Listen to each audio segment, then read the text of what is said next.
અને સમાચારો પર નજર કરીશું સુરતથી સમાચાર સુરતમાં ફરી ધૂણ્યું ધર્મ પરિવર્તનનું ભૂત સુરતથી આ સમાચાર ડિંડોલી વિસ્તારમાં ધર્મ પરિવર્તનને લઈને હિન્દુ સંગઠનો હલ્લાબોલ જોવા મળી રહ્યો છે ખ્રિસ્તી મિશનરીઓ લોકોના ધર્મને કરી રહ્યા છે પરિવર્તિત હિન્દુ સંગઠનો આવી જતા ખ્રિસ્તી મિશનરીઓએ દરવાજો બંધ કર્યો હતો અને ધારાસભ્ય મનુ પટેલની હાજરીમાં હિન્દુ સંગઠને વિરોધ પ્રદર્શન કર્યું છે યુવાનોને ધર્મ પરિવર્તનની માયાજાળમાં ન ફસાવવા અપીલ કરી છે કોઈ ધર્મ પરિવર્તન કરે તો અમને જાણ કરો અમે લોકોને સમજણ આપીશું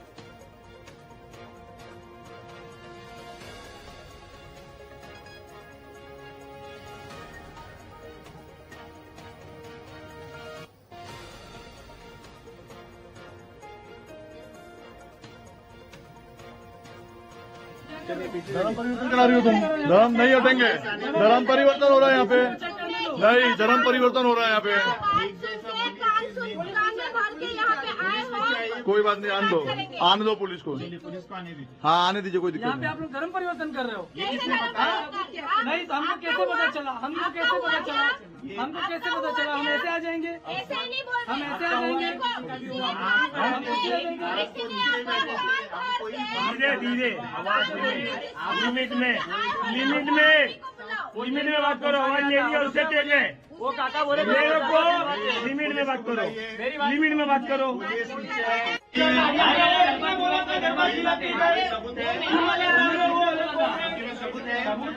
आप दरवाजा क्यों नहीं खोल रहे हो? दरवाजा क्यों नहीं खोले? खटखटाने पे दरवाजा क्यों नहीं खोले? क्यों? अरे भाई यहाँ खड़े हो, आप दरवाजा नहीं खोल रहे, हम देख रहे हैं वहां से अंदर से। हाँ बोलो, क्यों आपने नहीं खोला दरवाजा? आपने दरवाजा क्यों नहीं खोला? हाँ ठीक है।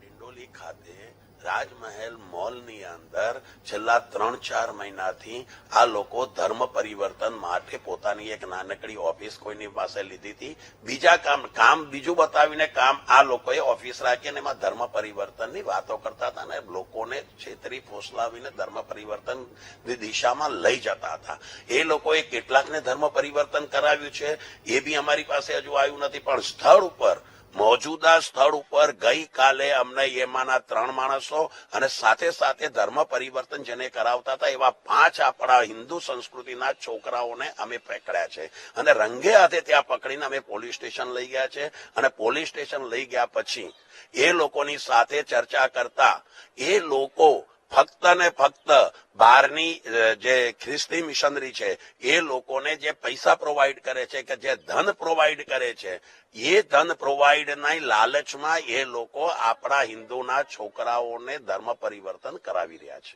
5 છોકરાઓને એ લોકોએ ધર્મ પરિવર્તન કર્યું છે અને 5 પરિવારોને એ લોકો ધર્મ પરિવર્તન કરાવવાની ચેષ્ટામાં હતા આ તો 3 મહિનાથી આ લોકો પોતપોતાની કામમાં વ્યસ્ત હતા અમારા યુવાનોને અમારા યુવાધનને ખબર પડી તો ત્યારે એ લોકો છેલ્લા અઠવાડિયાથી ઘણા દિવસોથી રેકી કરતા હતા પણ એમની પાસે કોઈ એક મુદ્દો નહીં આવતો તો જ્યારે એમની પાસે સબૂત સાથે ગઈકાલે એમને ખબર પડી કે સાબિતી સાથે સબૂત સાથે એમને ત્યાં એમના ઘરમાંથી એમની ઓફિસમાંથી એમની દુકાનમાંથી એમને જ્યારે પકડ્યા એમાં પણ પરિસ્થિતિ એવી થઈ નાટકીય એક ટ્રેજડી થઈ કે એ લોકોએ દરવાજો નહીં ખોલ્યો અડધા કલાક સુધી તો આપણા યુવાનો ત્યાં દરવાજા ઉપર ઉભા રહ્યા તેમ છતાં દરવાજો નહીં ખોલતા હતા એમને દરવાજાને એ લોકોને એમ કીધું કે ભાઈ તમે ગમે તે કરો પણ અમારે દરવાજો ખોલવો છે અમારે તમને મળવું છે છેલ્લે એ લોકોએ દરવાજો ખોલ્યો અને જયારે દરવાજો ખોલ્યો ત્યારથી અંદરથી 8-10 માણસો અંદર 10-12 માણસો હતા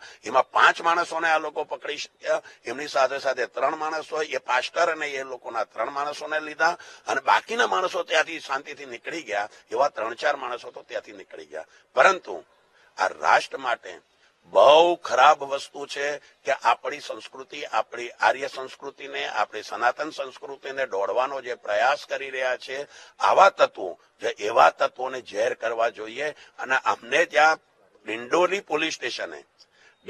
પોલીસ સ્ટેશને સીપી સાહેબની સૂચના અને હર્ષભાઈની સીધી સૂચના આના કારણે કાલે અમને ડિંડોલી પોલીસ સ્ટેશનમાં સફળતા મળી છે અને આ 5 આપણા પરિવારોને 5 છોકરાઓને અને કે એનો પરિવાર આ લોકોને આ પાસ્ટરો દ્વારા ખ્રિસ્તી મિશનરીમાંથી છોડાવીને અમે આપણા સ્વગૃહે પોતાને ઘરે વાપસ લાવવામાં અને પાછા લાવવામાં અમે સફળ થયા છીએ.